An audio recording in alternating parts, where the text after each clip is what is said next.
Welcome to my class. I am Abdus Salam, Assistant Teacher, Rajshahi Collegiate School, Rajshahi, Bangladesh. My dear viewers, you are learning English easily with me. আমরা এখন যে ভিডিওগুলো করছি এই প্রত্যেকটা ক্লাসই হচ্ছে কিভাবে তোমরা ভালো করে ইংরেজি বলতে পারবে এবং সহজে ইংরেজি লিখতে পারবে সেই বিষয়কে অত্যন্ত গুরুত্ব দিয়ে মূলত স্পোকেন ইংলিশ এবং রিটেন ইংলিশটাকে আরও জোরদার করা, তোমাকে অনেক সাহায্য করা এবং তোমরা যেন অনেক সহজে সুন্দর করে লিখতে পারো সেদিকেই লক্ষ্য রেখে আজকে আমাদের ভিডিও।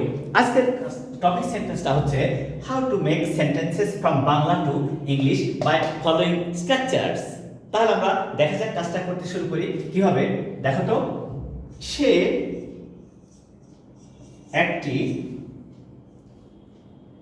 ছবি আঁকতে চায়। সে একটি ছবি আঁকতে চায়। আমরা প্রথমে ইংলিশটা কিভাবে হবে সেটা নিয়ে চিন্তা করি। কে, সে, হি, চায়, ওয়ান্টস, হি ওয়ান্টস, কি, two draw, he wants to draw, কি, আ পিকচার। আমরা আজকে যে স্ট্রাকচারটা ব্যবহার করলাম তা কি? Subject plus finite verb plus non finite verb plus object. এই যে স্ট্রাকচারটা এরকম, মূলত এই স্ট্রাকচারটা এরকম: subject plus verb plus object. এইটা হচ্ছে আমাদের মূল structure. Subject plus verb plus object, এটা হচ্ছে আমাদের মূল স্ট্রাকচার। তাহলে মাই ডিয়ার ভিউয়ার্স, আমরা কিভাবে এই বাংলা থেকে ইংরেজি করব, এটা আমাদের মূল লক্ষ্য আজকের ভিডিওটা। প্রথমে একটা বাংলা সেন্টেন্সে কে, এই কে দ্বারা প্রশ্ন করব। এই আমাদের মূল লক্ষ্য হচ্ছে একটা বাংলা সেন্টেন্সে কে দ্বারা প্রশ্ন করব। কে, এই কে এর যে উত্তর আসবে তা হবে সাবজেক্ট, ইংরেজিতে সাবজেক্ট। তাহলে কে ছবি আঁকতে চায়? সে, তার মানে এই যে হি, সে ছবি আঁকতে চায়। কে ছবি আঁকতে চায়? হি, সে। তাহলে চলে আসলো সেন্টেন্সের সামনে। কেন? আমরা জানি এই সেন্টেন্সটা একটা অ্যাসার্টিভ সেন্টেন্স। এইটা একটা স্ট্রাকচার হচ্ছে অ্যাসার্টিভ সেন্টেন্স। এটা এই স্ট্রাকচারটা হচ্ছে অ্যাসার্টিভ সেন্টেন্সের। অ্যাসার্টিভ সেন্টেন্স, এই স্ট্রাকচারটা হচ্ছে অ্যাসার্টিভ সেন্টেন্সের। আর অ্যাসার্টিভ সেন্টেন্স কি? The sentence which expresses the common ideas or views or narrates something is called assertive sentence. তাহলে কি বলছে? যে সেন্টেন্স দ্বারা সাধারণভাবে কোনো উক্তি প্রকাশ পায় তাকে অ্যাসার্টিভ সেন্টেন্স বলে। তাহলে সেই সূত্র অনুযায়ী এইটা অ্যাসার্টিভ সেন্টেন্স। আর অ্যাসার্টিভ সেন্টেন্সের স্ট্রাকচারটা কি হয়? শুরুতেই সাবজেক্ট বসে, তারপরে কে কাজ করে, হি সাবজেক্ট, করে, করা হওয়া যাওয়া সেটা হচ্ছে ভার্ব। তাহলে সে চায়, he wants, verb, he wants, সে চায়, ভার্ব। আচ্ছা, কি চায়? একটি ছবি আঁকতে, একটি ছবি আঁকতে, টু ড্র, আঁকতে, টু ড্র, কি, আ পিকচার। তাহলে এই যে কিছু করা, কিছু করা, এটা হচ্ছে ভার্ব। কিছু করা, এটা হচ্ছে ভার্ব। তারপরে কি বা কাকে, কি অথবা কাকে দ্বারা প্রশ্ন করলে যে উত্তর আসবে তা হবে অবজেক্ট। কি অথবা কাকে দ্বারা প্রশ্ন করলে যে উত্তরটা আসবে তা হবে object. He wants to draw a picture. আর তারপরে বলছে যে বাংলা বাক্যে এই আঁকতে, এই যে তে আছে এখানে, তে, এখানে আমরা নিয়ম শিখবো। একটা সেন্টেন্স যখন বাংলা থাকে, বাংলাতে যখন ওই ক্রিয়ার সঙ্গে তে থাকে যুক্ত, তে, তার সাথে যখন তে থাকবে ওকে ইংলিশে ট্রান্সলেট করলে টু প্লাস ভার্ব হয়। কত সহজ, চিন্তাই করা যাবে না। তাহলে কি শিখলাম আমরা? এখানে দেখবো যে একটা সেন্টেন্স যখন বাংলাতে ভার্বের শেষে তে যুক্ত থাকে, বাংলাতে ক্রিয়া শেষে তে যুক্ত থাকলে ইংরেজিতে টু প্লাস ভার্ব হয়। এখানে আঁকতে, টু ড্র, আঁকতে, টু ড্র। তাহলে আমরা কি শিখলাম? যে subject plus verb plus object, এটা আমাদের বেসিক স্ট্রাকচার, কিন্তু এখানে একটা নন ফাইনাইট ভার্ব আছে, ওই যে তে, এই জন্য।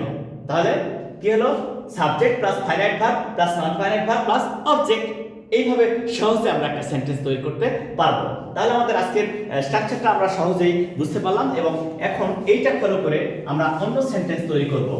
আমাদের প্রত্যেকটা সেন্টেন্স হবে অতি সহজ, যা তোমরা ফলো করবা, তোমরা এটা প্র্যাকটিস করবা এবং নিজেরা অনেক সুন্দর সুন্দর সেন্টেন্স তৈরি করবা, জাস্ট নিজেদের মতো করে। আমরা প্রতিদিন যে সমস্ত কাজ করি, যে সমস্ত কথা বলি, সেগুলি কত সহজে ইংরেজিতে লেখা যায়, সেটাই আমাদের মূল লক্ষ্য। এবার দেখো, তাহারা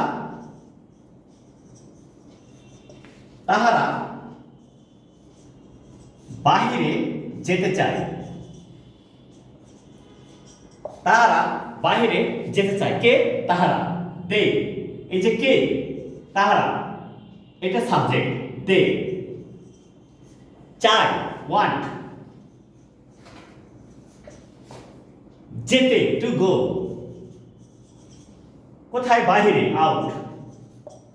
কত সহজে এবং চমৎকার ভাবে লেখা যায় একটা সেন্টেন্স।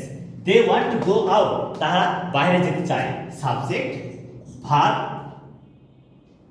নন finite verb, non finite verb, আর এটা হচ্ছে ফাইনাইট ভার্ব, এক্সটেনশন।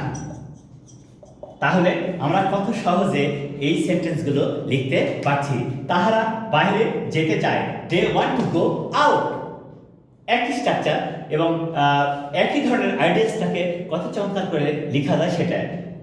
সে একটি গাড়ি কিনতে চায়। সে একটি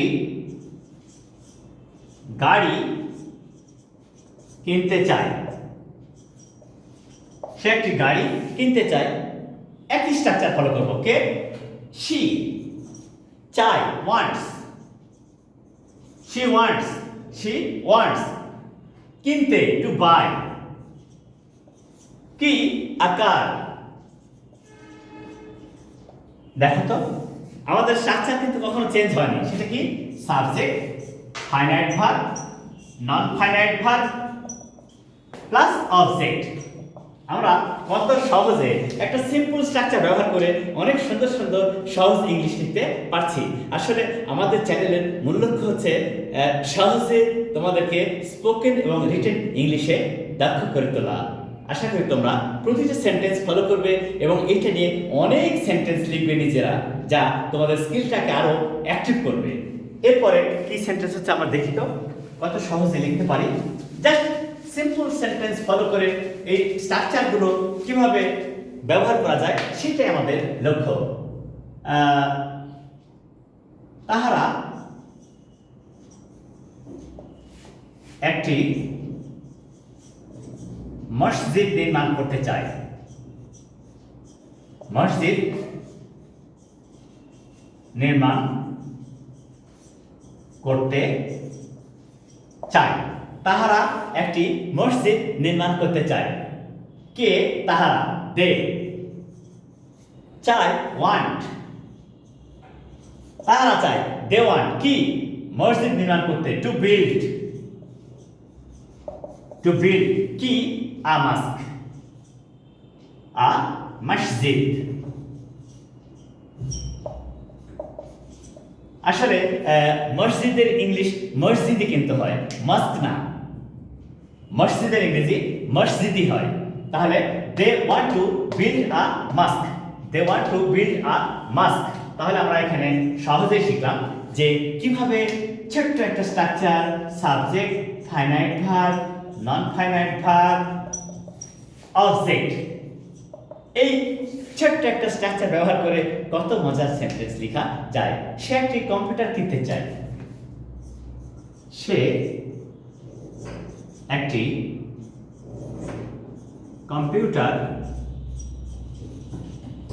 কম্পিউটার কিনতে চায়। কিনতে চায়। কে? সে, শি ওয়ান্টস। সে চায়, শি ওয়ান্টস। কি? কিনতে, টু বাই। কি? আ কম্পিউটার। দেখো তো কত মজা করে লেখা যায়, কত মজা করে লেখা যায়, অনেক সুন্দর এবং সহজ করে আমরা কত সুন্দর করে এই স্ট্রাকচারটা ফলো করতে পারি। Subject plus finite verb plus non finite verb plus object. তাহলে আমরা এই স্ট্রাকচার ব্যবহার করে আরো অনেক সুন্দর এবং সহজ সেন্টেন্স কিভাবে লিখতে পারি সেটা নিয়ে কাজ করছি। আশা করি তোমরা ফলো করবা। দেখো তো, সে ক্লান্ত, সে ক্লান্ত। He is tired, he is tired. K? Say, subject. Be verb, এটা কমপ্লিমেন্ট, কমপ্লিমেন্ট। সে ক্লান্ত, শি ইজ টায়ার্ড, এটা সাবজেক্ট। হি ইজ টায়ার্ড, তাহলে এখানে শিও হতে পারে, শুধু যে হি হবে তা না, শিও হতে পারে। এখানে তো আমি উল্লেখ করিনি যে ছেলে বা মেয়ে, তাই he or she is tired, সে ক্লান্ত। তো এই যে এই সেন্টেন্সটাকে আমরা কত সহজে ব্যবহার করতে পারছি, শুধুমাত্র subject plus be verb plus adjective complement. এই কমপ্লিমেন্টটা কি? এটা হচ্ছে অ্যাডজেক্টিভ। কমপ্লিমেন্টটা কি? অ্যাডজেক্টিভ। চমৎকার করে। এবারে যেহেতু বলছে সে ক্লান্ত, তাহলে কি করবে? ক্লান্ত হলে কি করতে হয়? সে বিশ্রাম নিতে চায়, বিশ্রাম নিতে চায়। কে? সে। তাহলে হি অথবা she wants to take rest. দেখো তো আমাদের স্ট্রাকচারটা কিন্তু চেঞ্জ হচ্ছে না, ছোট্ট একটা structure, subject plus be plus adjective complement. এবার আসছে কি হলো? এটা subject plus finite verb plus non finite verb plus extension. দেখো তো কত সহজে একটা সেন্টেন্স স্ট্রাকচার ব্যবহার করে আমরা অনেক সুন্দর এবং সহজ সেন্টেন্স লিখতে পারি, শুধুমাত্র subject plus finite verb plus non finite verb plus object আর এক্সটেনশন। এই ছোট্ট স্ট্রাকচারটা ব্যবহার করে আমরা অনেক সেন্টেন্স লিখতে পারবো। আশা করি তোমরা এই স্ট্রাকচারটা ফলো করবে, অনেক সেন্টেন্স লিখবে, যা তোমাদেরকে হ্যাপি করবে। কারণ কোনো কাজ ভালোভাবে করতে পারলে না নিজেকে প্রাউড ফিল করি আমরা, তোমরাও তাই করবে। আশা করি তোমরা আমার চ্যানেলটা শেয়ার করবে, লাইক করবে এবং সাবস্ক্রাইব করবে। যারা এখনো সাবস্ক্রাইব করোনি তারা দয়া করে সাবস্ক্রাইব করবা এবং ফ্রেন্ডসদেরকে শেয়ার করে তাদেরকেও বলবা যে তোমরা চ্যানেলটা সাবস্ক্রাইব করো। ওকে, থ্যাংক ইউ, আসসালামু আলাইকুম।